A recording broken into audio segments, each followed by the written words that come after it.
help us reach them. Call 0800 038 4926. Text C13 to 82727 or go online and give just £1 a week now. Because we need you to help save the sight of children like Nananga.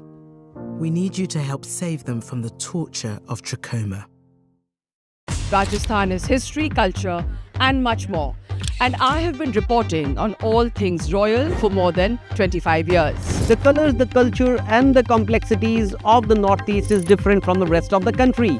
I have been bringing the Northeast closer to the capital for over 15 years. Madhya Pradesh is the heart of India, and I have been capturing its every beat for over 10 years, covering the corridors of power, what is said, what is left unsaid, and what it actually means for you and me. I have it all covered. Kashmir is often called paradise on earth, a region that has been in a state of flux. From conflict to India's crowning glory, I have been reporting and decoding Jammu and Kashmir for last 3 decades. When facts are fragmented, we put the pieces together.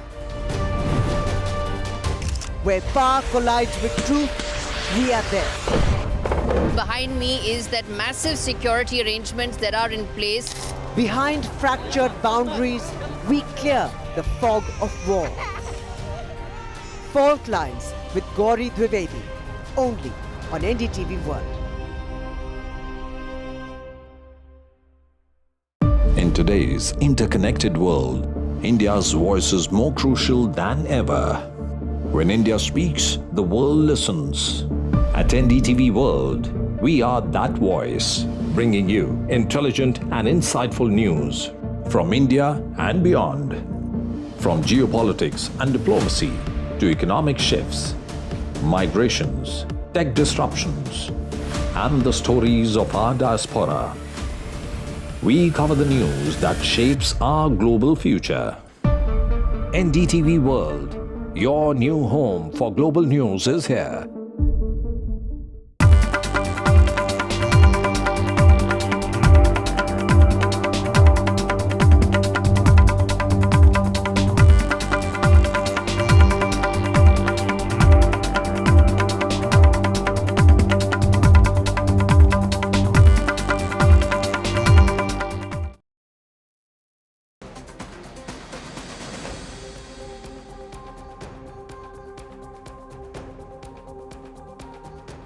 Very good afternoon from Delhi to Dhaka and Dubai to New York. It's a packed Monday here at India Global Viewers. I am Arjun Samar Mahendran, and here are the headlines. Indian Army initiates rupees 30,000 crore indigenous Anant Shastra surface-to-air missile weapon system aiming to sharpen air defense capabilities across Pakistan and China frontiers.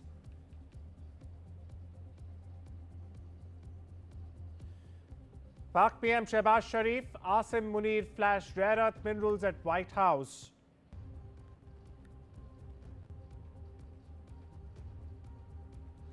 Bangladesh Jamaat leader threatens Ghazwa-e-Hind in Trump's New York.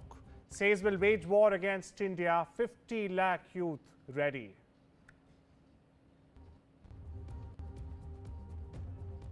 All on board for something special, says Trump ahead of meeting with Netanyahu. Development after US leader shared 21-point proposal aimed at concluding ongoing Israel-Hamas conflict.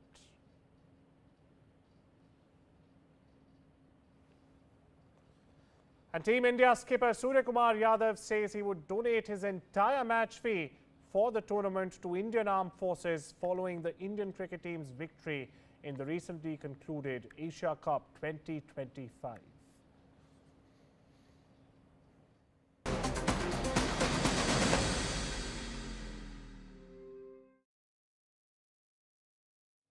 Viewers, India is powering its Sky Shield, and it's 100% made in India or Atma Bharat.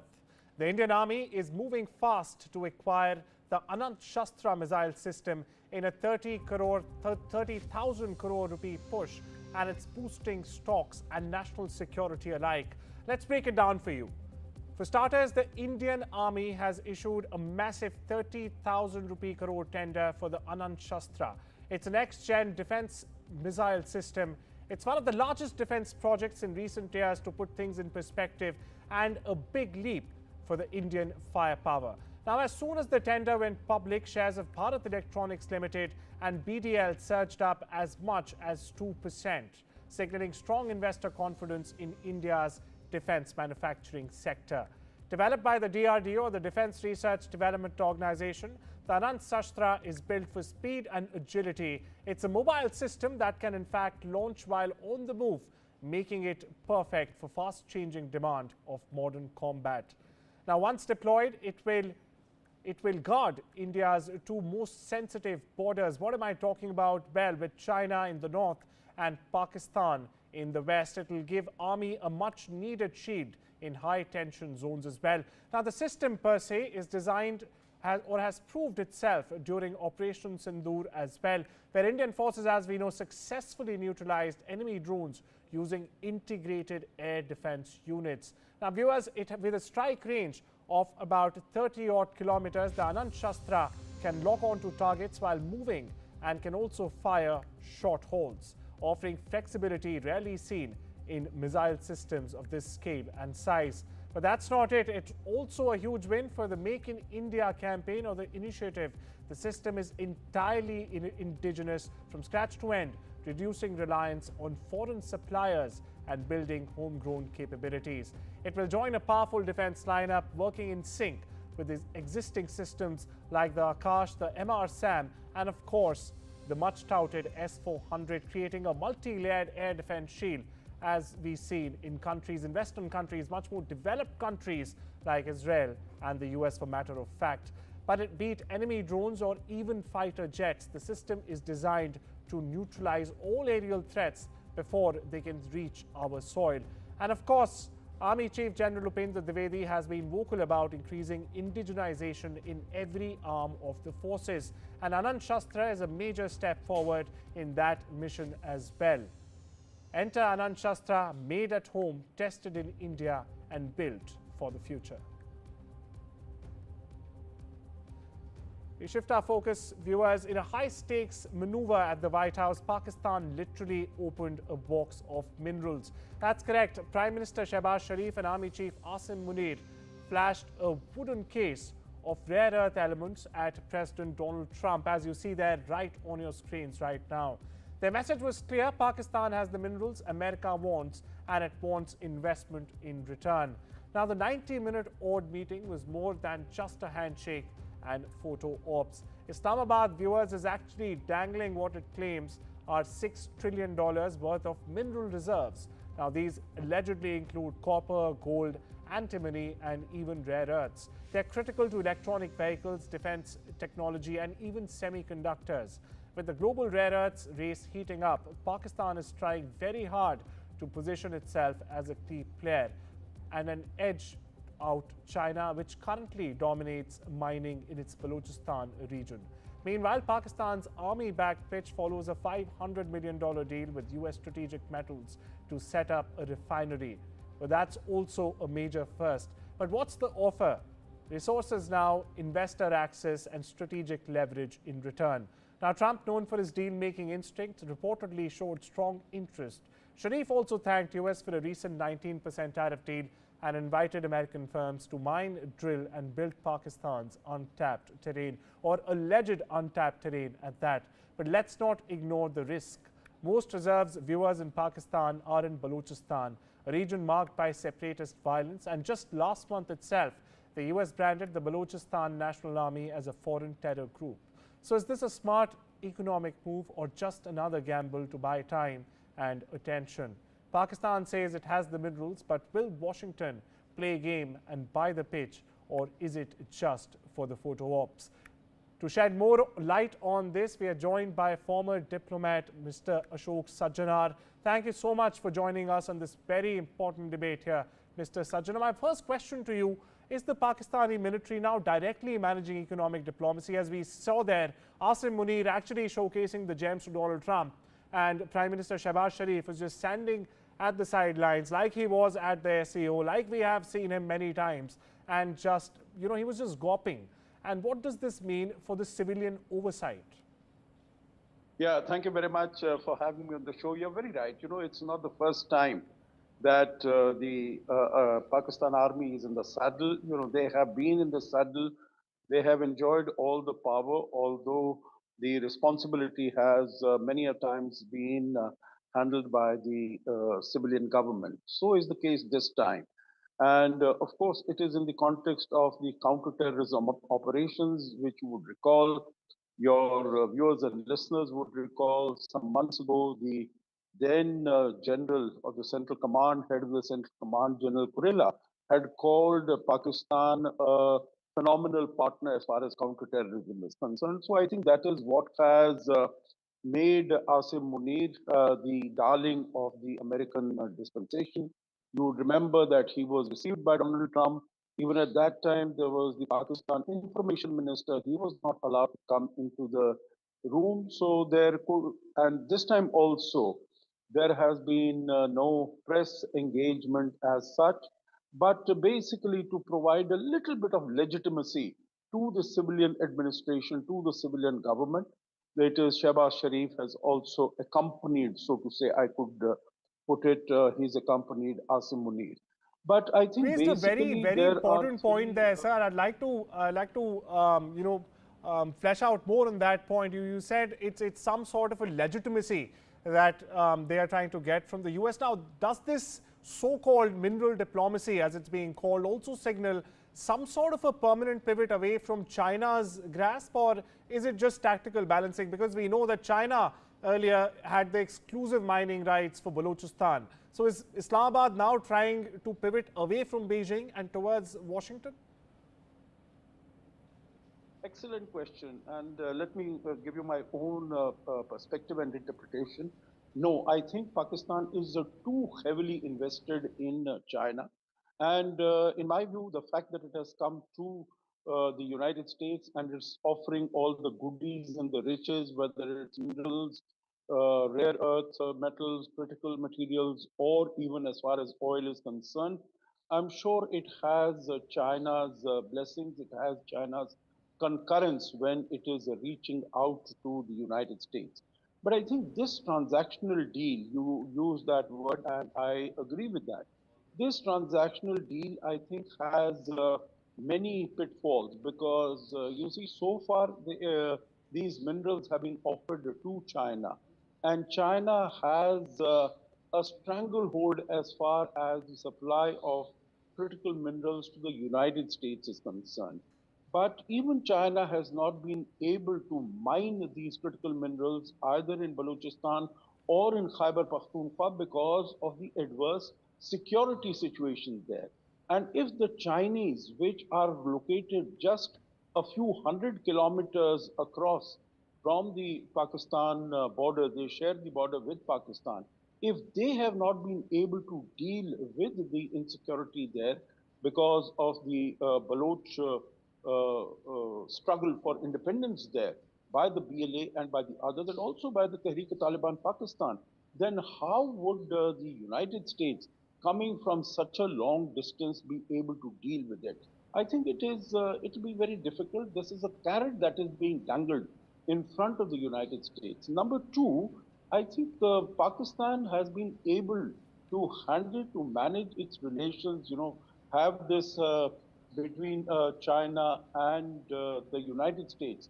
But very soon, the United States will also realize, because it will want total loyalty from Pakistan, which Pakistan will not be able to provide. You have seen that both China and Pakistan have spoken out against America's position of the Bagram base.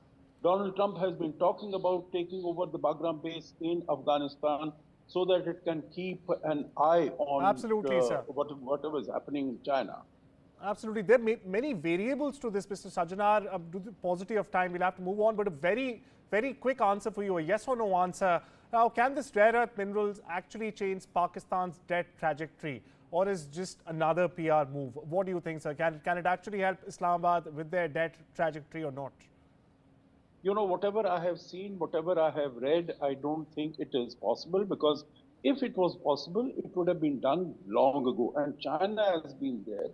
China has been doing this, CPEC or since 2013. So, it's more than 10 years that it has been there. Well, that's your And last we word, know Mr. Sajjanar. If it would have been possible, Pakistan would have indeed done this a long time ago. And something I also want to add here, now all of these deals are being made at a time when there are more than 1 million who have been displaced internally in Pakistan because of the flash floods the region experienced only around a month ago. Thank you so much for joining us and taking out the time, sir. We shift our focus where a shocking threat from across the border has put India on alert. Now, Bangladesh's radical Jamaat-e-Islami viewers has openly invoked Ghazwa-e-Hind. It's promised a holy war with 5 million youth in India if India dares to intervene. Speaking in New York and not Dhaka, very interestingly, Jamaat Deputy Chief Sayyid Abdullah Muhammad Tahir made a fiery but a delusional statement, as they always do. 5 million youth are ready for a war against India, said Tahir. Yes, 50 lakh Bangladeshi youth allegedly ready for guerrilla warfare to erase the stain of the 71 war, claims the Jamaat-e-Islami in Bangladesh. Now, let's be clear, viewers, this is not just fringe chatter. This comes from a former member of parliament, the deputy leader of Bangladesh's second largest Islamist party, which has in fact just gained ground after Sheikh Hasina's ouster in 2024. As we all have seen, its leader was brought out of the prison. There was a ban on the party after the 71 movement, which was removed. And what about the audience? The audience was a packed hall of the Bangladeshi American Association. And all of these provocative statements were made in New York on US soil. Now, this is the same Jamaat that supported Pakistan in 1971. And now it claims to be waiting for an Indian intervention so it can prove itself as true freedom fighters. Meanwhile, their student wing, the Islami Chhatra Shibir, has just also swept elections in Dhaka University very recently. India's agencies have taken note. But here's the big question: should New Delhi treat this as an empty provocation or another empty provocation, or should it indeed prepare for a long-term ideological threat that's brewing just next door? To shed more light on this, I'm joined by Dr. Abhinav Pandya. He is the CEO of Usana's Foundation, a foreign policy think tank, and also a counter-terrorism expert. Thank you so much for taking out the time and joining us, Dr. Pandya. First question to you, sir. Now, with radical groups gaining in universities, as we just mentioned, is Bangladesh witnessing a Taliban-style grassroots capture, so to say? Yes, of course. I'm not at all surprised, with what's happening in Bangladesh. See, this was bound to happen. Let me put it at the outset. Even the so-called Awami League founders, like Sheikh Mujibur Rahman and all those people during the times of the partition, they were very staunchly against India, and they were staunchly in the support of the Pakistan movement. They supported the Muslim League. Some of the members took active participation in the Direct Action Day. And after the 1971 war, Bangladesh has very rapidly gone into the folds of radicalization in Islamism. They were just waiting for the ouster of Sheikh Hasina. Otherwise, society was ready at every level to get itself into the throes of Islamism. And Jamaat-e-Islami, when Jamaat-e-Islami says this, we should not take it lightly. Jamaat-e-Islami is a very strong organization. And the most important and critical part here is that what it says reflects the trends in the society. It's not just one random politician. It's the society. He's speaking the language which appeals to the Bangladeshi society. Dr. Pandya, you raised there. They were just the Jamaat and the ilks of Jamaat. They were just waiting for the ouster of Hasina. Now, is Bangladesh also becoming another Islamist launchpad, or is it on its way to become a launchpad? What's the future looking like? It has already started. Like, it's already, I would say, it has already become a launchpad. Now it's just a matter of degrees. It is going along Afghanistan's way, and we'll say definitely we are going to see a rapid spread of Islamist and terrorist organizations. Definitely there are local ones like Huji Bangladesh, Jamaatul Mujahideen, Ansarullah Bangla, Islamic State Bangladesh unit.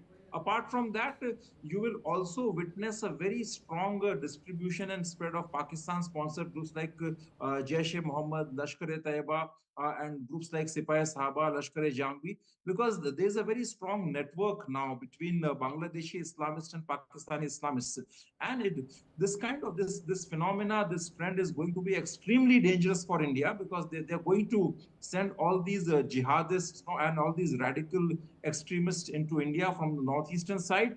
On the western side, we already have Pakistan, and internally in India also, we must be ready for a very strong segment of radical extremists and jihadists among the Muslim community who are already in touch with these radical and extremist segments in Bangladesh and Pakistan. Dr. Pandya, we saw the interim Prime Minister Mohammad Yunus at the UNGA spinning tall tales, making tall claims at that. He also spoke about elections, but there has not been any sort of a retort or a reply from Dhaka after this Jamaat-e-Islami's deputy leader made these worrying statements or provocative, inflammatory statements right out from New York. What does that signal? Does it signal tacit support or sheer loss of control? Very quickly, Dr. Pandya. We should not even expect any support, because the Bangladeshi government, these Yunus and all these fellows, they are hands in glove with these Islamists. And also the very fact that all this is happening in New York, it means that there are actors, state and non-state actors sitting in the New York, people pertaining to the deep state, who are actively and in a very, I would say, strong manner supporting these Islamist elements against India. Thank you so much for giving us your time and talking to us on this very important topic. Viewers, it's time we strip into a short break. Don't go anywhere. We'll be right back.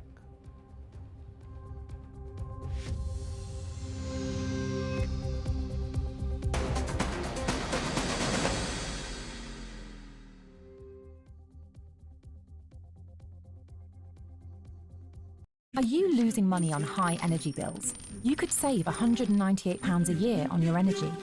Switch and save now at uswitch.com.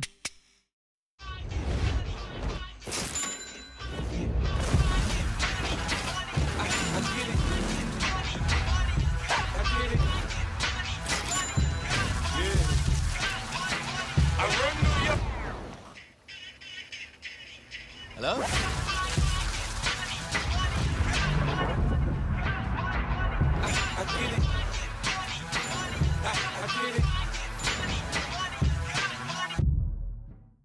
Now, here's a big offer worth checking out. In People's Postcode Lottery's October draws, there's a share of £23.2 million to be won. And to celebrate our brand new TV game show, Win-Win, we're offering new players the first month free when you sign up. For your first month's free entry, sign up before midnight tomorrow. A share of £23.2 million could be yours, but only if your door is in the draw. Sadly, we're resigning from the Bank of Santander. We couldn't compete with Santander. Giving cash back on supermarket shops, even giant light bulbs. But we're going out in style! Take it away!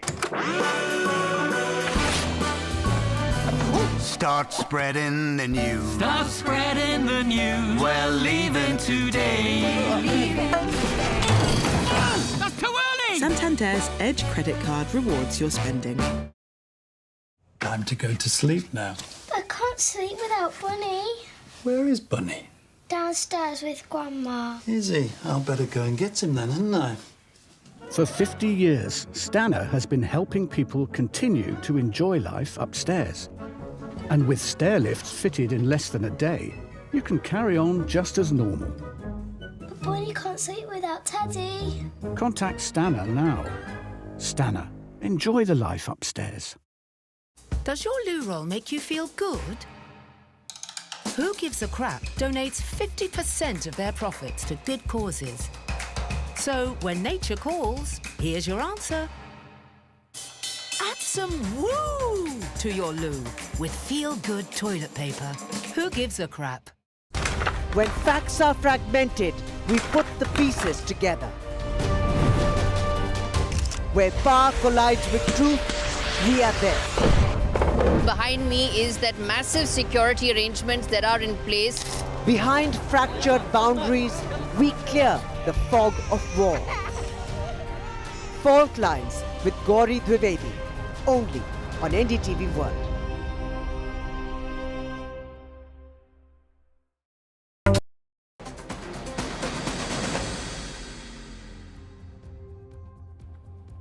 Welcome back, viewers. And it could be very well the most ambitious peace push in years together, or just another diplomatic illusion as we've been seeing. US President Donald Trump is meeting Israeli Prime Minister Netanyahu at the White House tonight, only hours from now, and on the table is a bold 21-point Gaza peace proposal. But will Hamas or even Netanyahu's own coalition play along?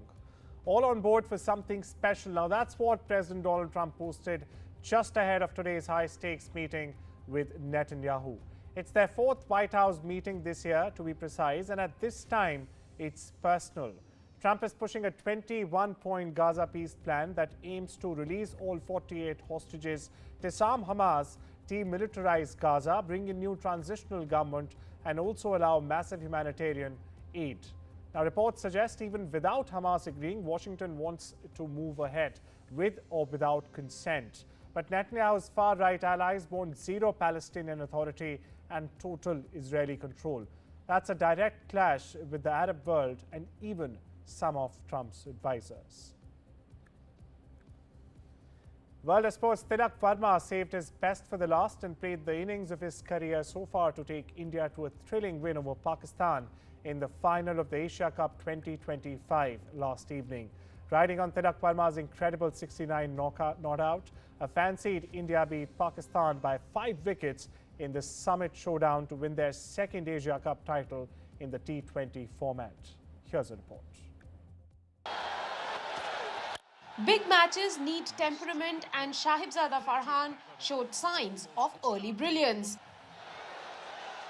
Pakistan came off with a lot of aggression in the first 3 overs and were 45 for no loss at the end of the power play. There were several mishits by Farhan, but he did not let that cloud his approach. He brought up his half-century in 34 balls and then came up with a muted celebration by the show of his bat.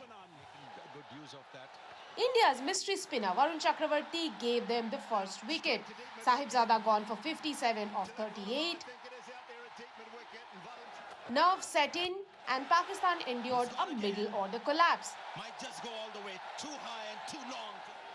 Fakhar Zaman gone after scoring 46. Surya Kumar Yadav meanwhile was criticised for appealing against obstruction in the field, which was overturned by the third umpire. Pakistan were 113 for 1 in 5 overs. Indian spinners undid all of that. The men in green lost 4 wickets for 8 runs. Kuldeep, Aksar and Varun spinning the web. He wants it, it's gone high and he takes it. Kuldeep Yadav finished with 4 for 30 on the night, picking 3 wickets in this over. Jasprit Bumrah got Haris Rauf and brought out the falling aeroplane celebration.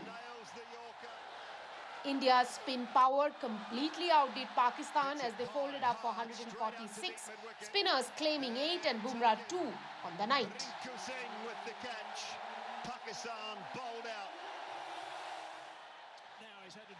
Chasing 147, India had a disastrous start.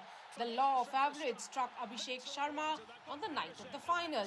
Captain Surya Kumar Yadav, having promoted himself up the order, became Shaheen Shah Afridi's victim of a slower ball. This was a huge moment in the game. Gill gone too. Pakistan had 3 inside 4 overs. India's middle order was powered by Samson and Tilak Verma. They scored 57 of 50, but Sanju went after scoring 24 runs. Dubey and Tilak put pressure on Haris Rauf. 17 runs from this over was game changer. Verma stroked a half-century under pressure. Dubey took the pressure off by depositing 1 into the stands as India needed 10 in the final over. Tilak Verma then sent a massive 6 sailing into the stands. India staged a grand finish, winning a thriller on the night by 5 wickets. This was their 9th Asia Cup title, a match worthy of a tournament final. And in a powerful show of unity and pride, Indians across 100 countries laced up for the first ever global Viksit Bharat Run 2025. Viewers, from Sydney to Seoul and Nairobi to New York, the diaspora ran under the banner Run to Serve the Nation, pledging support for a Viksit Bharat by 2047. We leave you with these visuals. Jai Hind.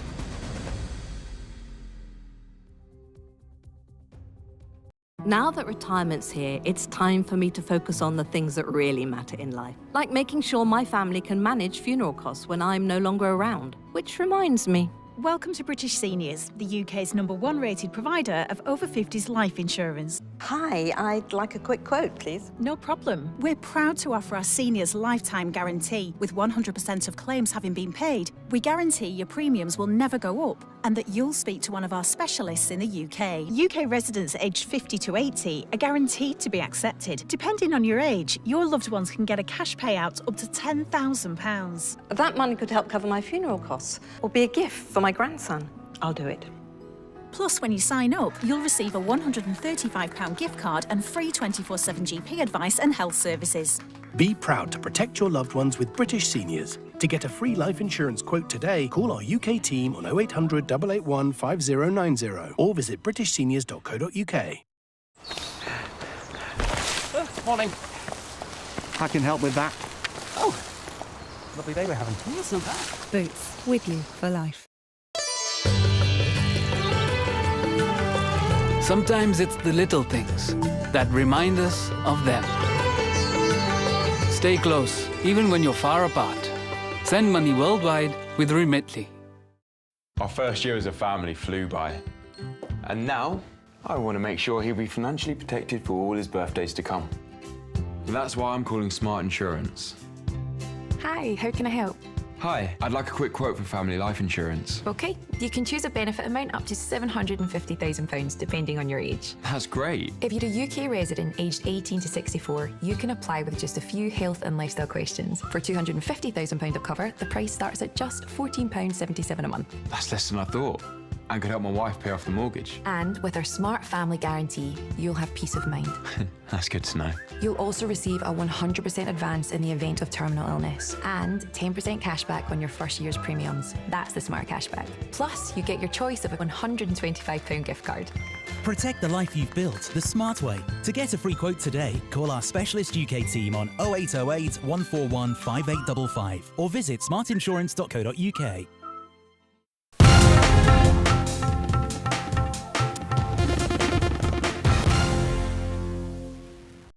In fact, so we are joining you from the Karur Government Hospital, where there's a lot of that emotions that are unfolding here. The sad stories that we're getting to hear is all from this hospital. Back to you, Vijay. Yes, Ritu, but we are also connected from the exact stampede location. We have been reporting for past 2 days. You can see aftermath of the stampede location with the slippers and other belongings of TVK supporters. After that stampede, looks horrifying visuals only, what I have to say. Let's begin with other breaking news. FIR, we ended TVK functionary, TVK functionary who was responsible for this campaign, who coordinated the whole campaign, TVK's Vijay's campaign in Karur district. The police has registered FIR against the TVK district functionary who is a West Karur district functionary. What happened? 41 people have lost their life in this horrible tragedy. Now NDTV has accessed the FIR. You can see the details also from FIR. We can able to translate it for you. FIR says Vijay TVK made announcement that the rally would begin by 9 a.m. and Vijay would speak in the Karur location by 12 p.m. But supporters started to gather from 10 a.m. itself. So these are all the details we have from FIR. And Sam from Chennai, we have more details regarding this Karur stampede. Over to you, Sam. Thank you, Vijay. That's right. The FIR filed by the police give detailed account in their view of what happened.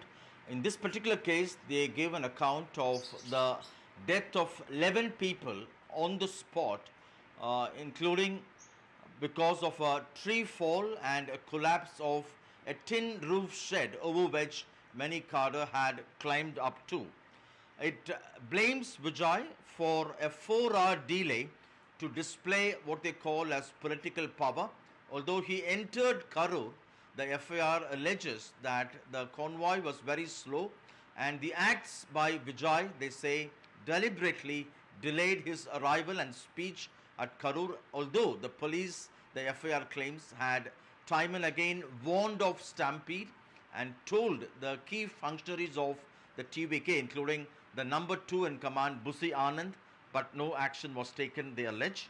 And Vijay, they say, had undertaken a road show without police permission in violation of the 11 conditions the police had imposed for granting permission for that particular rally in Karur, which ultimately resulted in the stampede, killing 41 people. And Vijay unnecessarily triggered expectations, the FIR says, and there was also public reception en route violating the conditions imposed earlier. Traffic was disrupted